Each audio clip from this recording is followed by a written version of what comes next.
citadins ont-ils vraiment envie de vivre à 4 personnes dans un appartement exigu avec vue imprenable sur le bitume et les immeubles alentours? Les agences immobilières sont submergées de demandes de maisons particulières au calme, loin des grandes villes. Certaines municipalités l'ont bien compris et elles font tout pour attirer de nouveaux habitants. Illustration à Vendôme, à moins de 200 km de Paris. Et Camille Collin, Lionel Audibert et Antoine Pocry. L'une vérifie son réseau, la seconde l'étendue du jardin. Donc là, c'était principalement la partie habitable. Ça, c'était de chaque côté les dépendances. Toutes deux sont parisiennes et cherchent à s'installer dans la région de Vendôme. On est dans le mystère de la forêt, là. En quête de calme et de surface. Le confinement a joué beaucoup. Ça a été l'étincelle, quoi. Quand on vient de la ville, on rêve de verdure, mais on ne veut pas être trop isolé. Quelle est donc la recette pour attirer les urbains?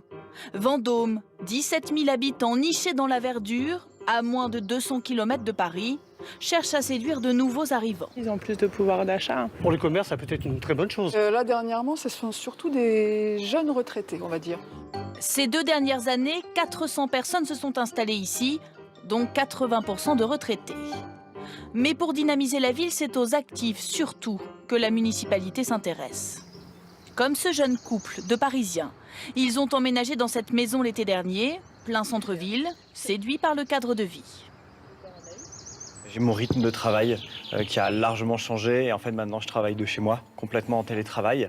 Quand il a fallu trouver une crèche, ça a été simple, toutes les démarches sont plus simples. Il y a vraiment un confort de vie, on ne regrette pas notre choix. École, transport, santé, la municipalité veille à combler toutes les attentes de ces nouveaux venus. Le maire, qui vient d'être réélu, nous présente ici le projet de sa nouvelle maison de santé. Attirer, c'est évident, mais après, il faut que les gens restent. Il faut que les gens sachent qu'à Vendôme, on peut y vivre et bien y vivre. Puis nous emmène au centre-ville, où 3 nouvelles boutiques se sont installées ces derniers mois, avant le confinement. Ça repart bien? Eh ben, ça repart bien, là, ouais. Ouais, on voit du monde en tout cas. Le piège, c'est de devenir la ville dortoir. Soyons modestes, hein.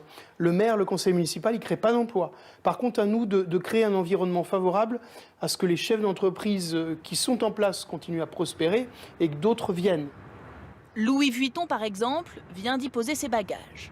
Le maroquinier a racheté en plein cœur de ville cet ancien monastère.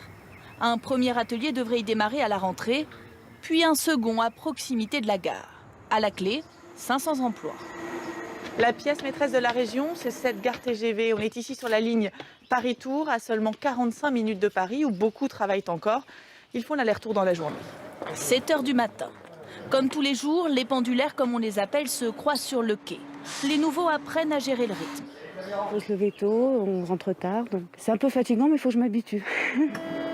Et pour tirer meilleur parti de cet accès direct à Paris, la collectivité a créé près de la gare cet espace de travail partagé.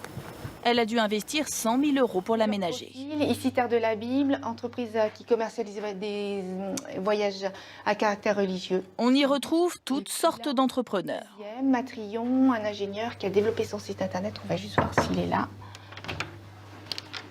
Bonjour Mathieu. Mathieu profite du TGV pour trouver ses stagiaires. J'ai 2 personnes en développement web et puis un commercial, donc, et les 3 viennent de Tours. Donc vive le TGV. Et Anthony juste à côté pour ses rendez-vous parisiens. Mais malgré tous ces efforts d'attractivité... Des points négatifs, des choses qui vous manquent? Rien de négatif, alors je cherche à rencontrer une épouse. Il faut quand même se bouger un petit peu. Tout n'est pas si facile lorsqu'on vit dans une petite ville. Le monde n'est jamais parfait. Vous avez encore quelques heures jusqu'à 20